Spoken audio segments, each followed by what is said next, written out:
तर मुंबई पुणे मिसिंग लिंकवर कोसळलेल्या दरडीनंतर काँग्रेस प्रदेशाध्यक्ष हर्षवर्धन सपकाळ यांनी मुख्यमंत्र्यांवर टीका केली आहे. बघूया.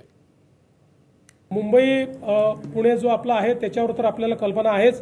त्याही ठिकाणी मोठ्या प्रमाणात म्हणजे जवळपास 100 टन मलबा हा त्या ठिकाणी इतक्या मोठ्या प्रमाणात लँडस्लाईड झालेला आहे आणि अशा भागात झाला आहे की ज्या ठिकाणी साधारणपणे यापूर्वी कधी होत नाही अशा भागामध्ये हा लँडस्लाईड झालेला आपल्याला पाहायला मिळतोय.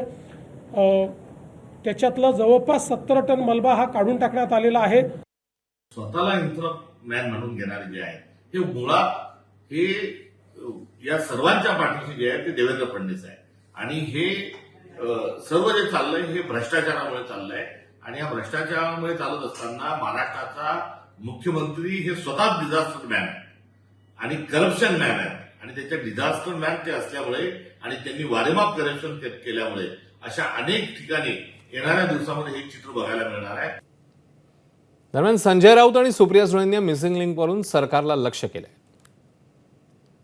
मिसिंग लिंकवर म्हणतात 2 खड्डे पडले आणि ड्युरेबिलिटी चेक करतात. काय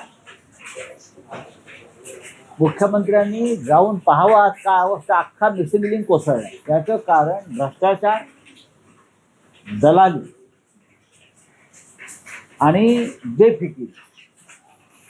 आपलं कोण काय वाकडं करणार, आपापल्या ठेकेदारांना कामं दिलेली आहेत आणि अख्खं मिसिंग लिंक आता तुम्ही जे काय ढोल वाजवत कौतुक केलं, विकास काय आहे वगैरे दाखवलं, तुम्ही जाऊन आता विकास पहा.